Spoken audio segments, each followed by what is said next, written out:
고유정이 의붓아들이 사망한 날, 그러니까 질식사로 죽은 날 당일에 이런 글을 인터넷에 올린 사실이 확인됐습니다. 지난 3월 2일이에요. 의붓아들이 사망한 당일 0시 5분에 이런 글을 올립니다. 영유아, 초중고 자녀 두신 분들 많아서 두루 참여할 수 있는 프로그램, 특히 솜사탕, 애들이 너무 좋아해서 등을 이벤트로 넣어 참여하는 즐거운 소통의 장이 됐으면 좋겠다 하면서 웃음 표시까지 이벤트 제안하는 글을 올렸다는 겁니다.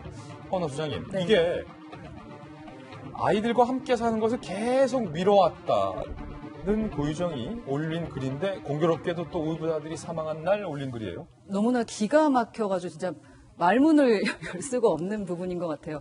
고유정의 끔찍하고 잔혹한 그 심리가 진짜 궁금한 시점입니다.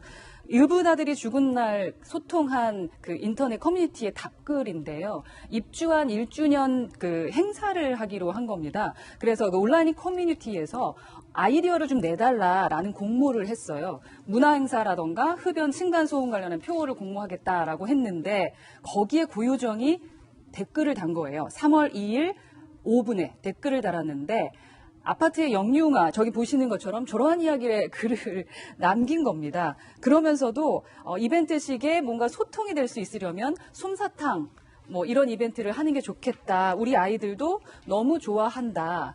라는 식으로 글을 남긴 겁니다. 어떻게 저럴 수 있을까? 그날 바로 의붓아들이 죽었다라는 거예요. 의붓아들이 죽었는데 지금 이벤트에 대한 아이디어를 내고 서로 소통하는 즐거운 소통의 장이 될 수 있도록 뭐 바자회도 꼭 열렸으면 좋겠고 이러한 것은 아이들이 너무 좋아한다. 일반인들은 정말 이해할 수 없는 행동이라서 이수정 교수님한테 진짜 바로 여쭤봐야 되는 상황이 아닌가라는 생각까지 듭니다. 네. 이 교수님, 이 심리를 어떻게 봐야 될까요? 지금 저희가 앞서 CCTV에서 전 남편을 살해한 후에 고유정이 환하게 웃는 장면들도 많이 봤지만 아이와 같이 살기로 말은 약속했는데 계속 미루다가 아이가 의붓아들이죠. 공교롭게 사망한 당일에 인터넷에 이런 카페에 글을 올렸다라는 것을 어떻게 받아들여야 될까요? 글쎄, 이런 이제 그 글을 올릴 당시에 아이의 사망을 알고 있는 상태에서 올렸느냐, 아니면 모르는 상태로 예컨대 지금 12시 넘어서, 밤 12시 넘어서 이 글을 먼저 올린 이후에 그날 새벽에 아이의 사망을 알게 됐느냐, 이거 굉장히 개연성은 중요해 보입니다. 아이가. 그래서 만약에 저런 글을 올렸다 하면 만약에 모르는 상태로 올렸으면은 진짜 아이를 키울 예정이니까 아이한테 좋은 일들을 많은 이벤트를 만들어주고 싶다는 모성의 이제 발현이라고 볼 수도 있겠지만 만약 그게 아니고 아이가 죽은 상태에서 죽은 것을 아는 상태에서 저 글을 올렸다면 이건 굉장히 심각한 어떤 알리바이를 입증하기 위한 그런 종류의 이제 책임 회피성 글이다 이렇게 볼 수밖에 없겠죠. 예. 그렇기 때문에 이게 3월 2일이라는 데서 문제가 있습니다. 이 부분을 좀 더 경찰이 의혹을 밝히는데 좀 입증에 노력을 해야 될 것 같고요. 물론 지금 시간이 차이가 있기 때문에 상당 부분 고유정에게 유리한 글이 될 수도 있습니다. 네. 오히려? 네. 박윤진 의원. 네, 이수정 교수님 말씀 들으면서 지금 확인을 해보면 3월 2일 0시 5분, 이거 10시간 뒤에 아이가 사망한 채로 이제 발견이 된 거니까요. 따져보면 저 때는 만일에 고유정에 의해서 아이가 그런 변을 당한 것이 아니라면 아이가 그런 변을 당하지 그런 상태에 있는 걸 모른 채로 저 글을 썼을 가능성이 많고요. 다만 이제 한 가지 의심스러운 건 경찰에 진술을 할 때 남편과 따로 잤다. 이유는 며칠 전부터 감기 기운 때문에 감기약을 먹고 이러면서 따로 잤다고 했는데 보통 사람들 감기약을 먹거나 이렇게 하면 새벽 0시 5분이니까 12시잖아요. 밤 12시면 자고 있을 시간. 감기약 선물 그래요. 예. 그래서 조금 의문이 남기는 한데 시간상으로는 아이가 죽은 걸 알고 장례식에 가지도 않고서 저런 글을 올린 건 아니기 때문에 제가 이제 걱정스러운 건 뭐냐면 고유정의 전 남편에 대한 그 잔혹한 살인 행위에 대해서는 이미 이제 확인이 된 사실이니까 얘기를 할 수 있지만 다른 것들은 이제 주로 의혹이라서 우리가 방송에서 그런 것들을 언급하는 데서 조금 조심스러워하는 것이 하나 있어야 되고 워낙 경찰이 엉터리 수사를 초동에 해놔가지고요. 아니 인천에 있는 무슨 저기 매립지인가 무슨 그 재활용 공장인가 거기 가가지고 중요한 증거물을 발견한 것처럼 얘기하고 브리핑 때도 이게 근데 뭐 자 500도 600도에서 다 소각을 했기 때문에 이게 뭐 DNA가 남아 있을 거예요. 네. 이런 얘기까지 해가면서 국민들한테 이렇게 얘기를 해놓고서는 나중에 알고 보니까 동물뼈였다면서요. 동물뼈로 밝혀졌어요. 아니, 그러니까 경찰이 이러면 안 된다니까요.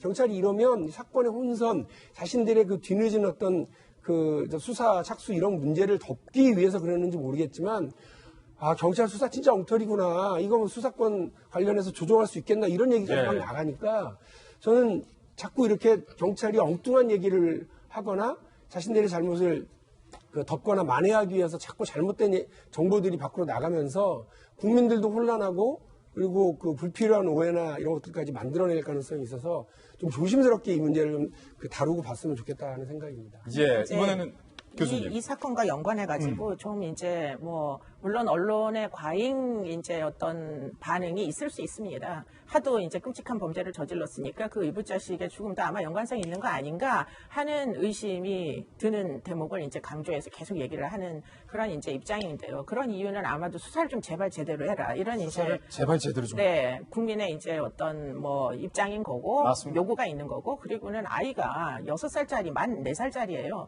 그럼 이 아이는 지금 굉장히 뭐 의문의 사망인데 그런데 아무도 이 아이를 대변하는 사람이 없다는 거예요. 그러다 보니까 국민들이 지금 대변을 남이지만 해주겠다. 그래서 예. 언론에서 보도를 하는 측면이 있다고 저는 어떻게 생각을 5살 그 큰 아이가 네. 질식하냐, 신생아가 갑자기 아니고. 죽는다는 게 말이 안 되잖아요. 이틀만에. 나도 애를 키워봤지만 모든 이제 국민들 생각에 우리 애가 그렇게 해서 사망한 적이 없는데 왜 얘는 이렇게 사망했느냐 하는데 의문을 갖는 건 너무 당연한 얘기로 보이고요. 그리고는 한 가지 지금 의미가 있는 부분이 있는데 지금 아버지의 진술 중에 감기약을 먹였다 이런 진술이 있거든요.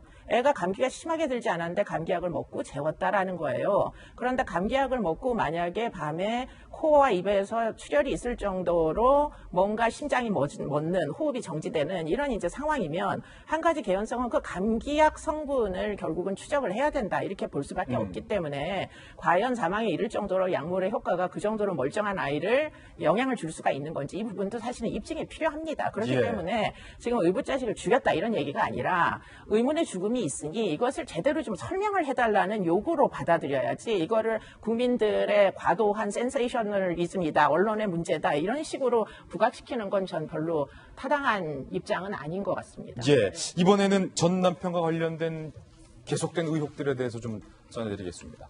경찰이 고유정에게 전 남편을 왜 죽였느냐라고 범행 동기에 대해서 수사를 하고 있는데 고유정이 이렇게 답변을 했지만 사실이 아닌 것으로 지금 드러나고 있습니다.